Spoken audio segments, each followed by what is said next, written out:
أعوذ بالله من الشيطان الرجيم وإذا طلقتم النساء فبلغن أجلهن فأمسكوهن بمعروف أو سرحوهن بمعروف ولا تمسكوهن ضرارا لتعتدوا ومن يفعل ذلك فقد ظلم نفسه ولا تتخذوا آيات الله هزوا واذكروا نعمة الله عليكم وما أنزل عليكم من الكتاب والحكمة يعظكم به واتقوا الله واعلموا أن الله بكل شيء عليم. 231 വചനം 4-ാമത്തെ ദിവസമാണ്. وإذا طلقتم النساء فبلغن أجلهن فأمسكوهن بمعروف أو سرحوهن بمعروف. നിങ്ങൾ സ്ത്രീകളെ വിവാഹമോചനം ചെയ്തിട്ട് അവരുടെ അവധി പ്രാപിച്ചാൽ അല്ലെങ്കിൽ അവരുടെ അവധിയോടടുത്താൽ ഒന്നുകിൽ നിങ്ങൾ അവരെ ന്യായമായി കൂടെ നിർത്തണം, അല്ലെങ്കിൽ ന്യായമായി പിരിച്ചയക്കണം. വലാ തുംസിക്കൂഹുന്ന ദിറാറൻ ലിതഅതദൂ. ദ്രോഹിക്കുവാൻ വേണ്ടി അന്യായമായി നിങ്ങളവരെ പിടിച്ചു നിർത്തരുത്. വമൻ യഫ്അൽ ദാലിക ഫഖദ് ളലമ നഫ്സഹ്. അപ്രകാരം വല്ലവനും പ്രവർത്തിക്കുന്ന പക്ഷം അവൻ തനിക്ക് തന്നെയാണ് ദ്രോഹം വരുത്തി വെക്കുന്നത്. ഇതുവരെ നമ്മൾ മനസ്സിലാക്കി. ഇനി വലാ തത്തഖിദു ആയാത്തില്ലാഹി ഹുസുവ. വലാ തത്തഖിദു ആയാത്തില്ലാഹി ഹുസുവ. അള്ളാഹുവിൻ്റെ വചനങ്ങളെ നിങ്ങൾ തമാശയാക്കി കളയരുത്. അള്ളാഹുവിൻ്റെ വചനങ്ങളെ ഹുസുവ് ആക്കി കളയരുത്, പരിഹാസപാത്രമാക്കരുത്. അള്ളാഹുവിൻ്റെ വചനങ്ങളെ പരിഹസിക്കുക എന്നത് വലിയ പാപമാണ്. അതാണ് ഇവിടെ പ്രത്യേകിച്ച് സൂചിപ്പിക്കുന്നത്. അള്ളാഹുവിൻ്റെ വചനങ്ങളെ പരിഹസിക്കരുത് എന്ന് പറയുമ്പോൾ അത് പ്രത്യേകിച്ചും വിവാഹമോചനത്തിൻ്റെ സ്ഥലത്ത് ഗൗരവത്തോടു കൂടി കാണേണ്ട പ്രധാനപ്പെട്ട സംഗതിയാണ്. അവിടെ യഥാർത്ഥത്തിൽ ഉദ്ദേശിക്കുന്നത് ഇതൊരു വാണിംഗ് ആണ്, അല്ലെങ്കിൽ ഒരു താക്കീതാണ്. അള്ളാഹുവിൻ്റെ വചനങ്ങളെ, അള്ളാഹുവിൻ്റെ സൂക്തങ്ങളെ, കൽപ്പനകളെയൊക്കെ പരസ്യമായി പരിഹസിക്കുന്നവരുണ്ട്. അത് മാത്രമല്ല ഇവിടെ ഉദ്ദേശിക്കുന്നത്. വിശേഷിച്ചും വിവാഹമോചനവും വിവാഹവുമായി ഒക്കെ ബന്ധപ്പെട്ട നിയമങ്ങൾ നമുക്കറിയാം. പലരും അതിൽ ഒളിഞ്ഞും തെളിഞ്ഞുമൊക്കെ പരിഹസിക്കാറുണ്ട്, പ്രത്യേകിച്ച് മുസ്ലിം നാമധാരികളായ കുറേ ആളുകൾ. ഇവിടെ ഇങ്ങനെ പരിഹസിക്കരുതെന്ന് പറഞ്ഞാൽ നേർക്കുനേരെയുള്ള പരിഹാസം ഏതായാലും പാടില്ല. അതൊരുപാട് സംഗതി വന്നിട്ടുണ്ട്. നേർക്കുനേരെ അല്ലാത്ത കുറേ പരിഹാസങ്ങളുണ്ട്, അതുകൂടി നമ്മൾ പരിഗണിക്കണം. അതിലൊന്ന് ശരീഅത്ത് നിയമം. അതിൻ്റെ നേരത്തെ നമ്മൾ പറഞ്ഞതുപോലെ അതിൻ്റെ ബാഹ്യമായ രൂപം കൃത്യമായി അനുസരിച്ച് ആ നിയമം കൊണ്ട് ഉദ്ദേശിക്കപ്പെട്ട ലക്ഷ്യവുമായി യോജിക്കാത്ത, അല്ലെങ്കിൽ ആ ലക്ഷ്യത്തിന് വിരുദ്ധമായ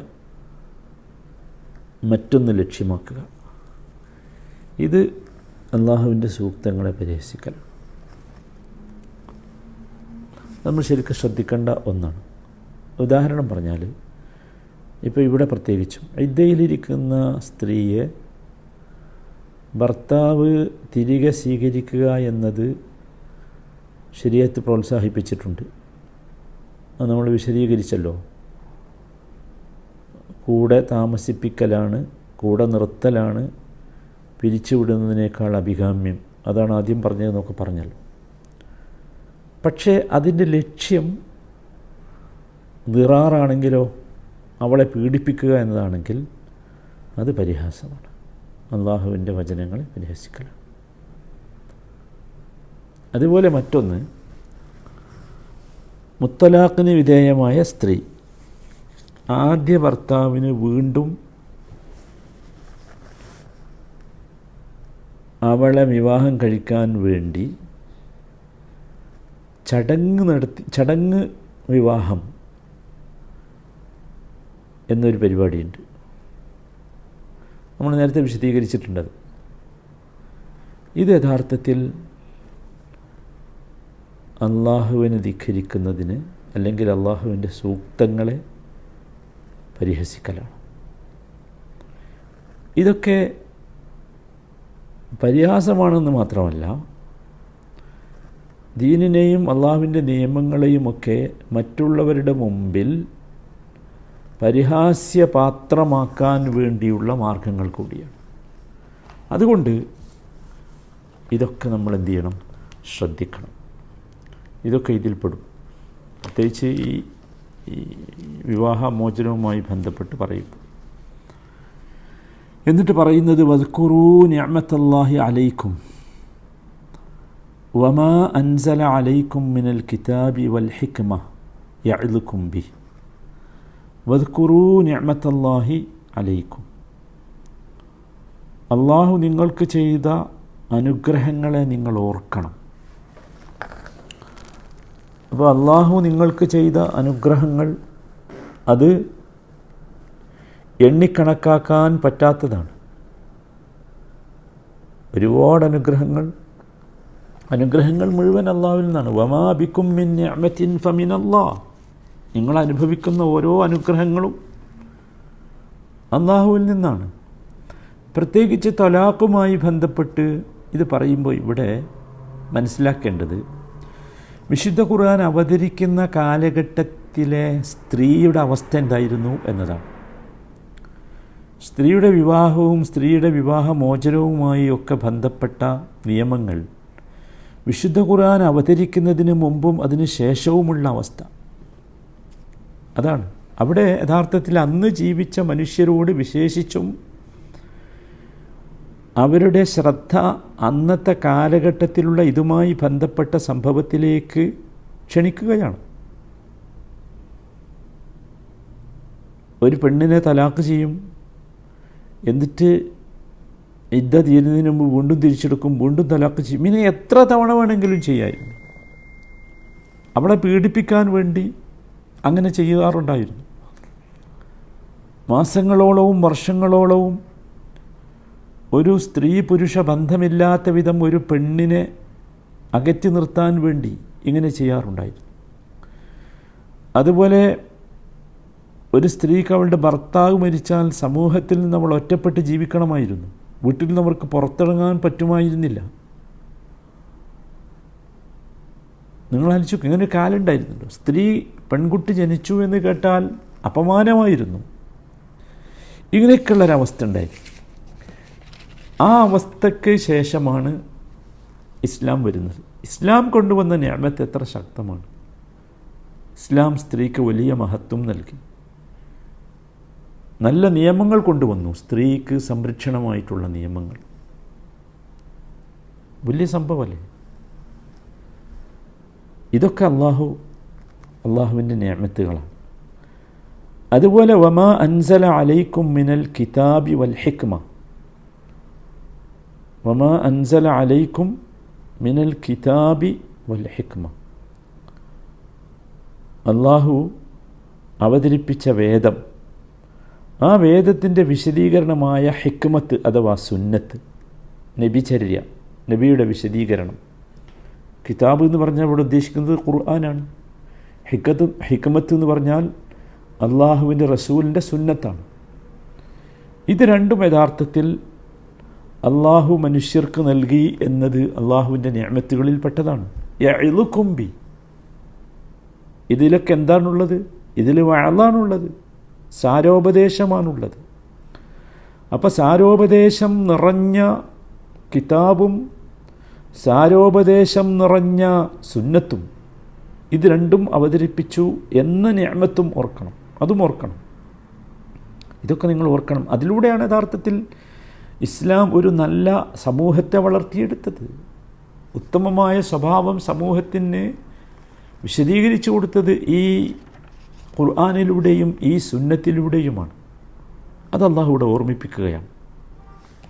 എന്നിട്ട് പറയുന്നത് വത്തഖുല്ലാഹ വഅലമു അന്നല്ലാഹ ബികുല്ലി ഷൈഇൻ അലീം.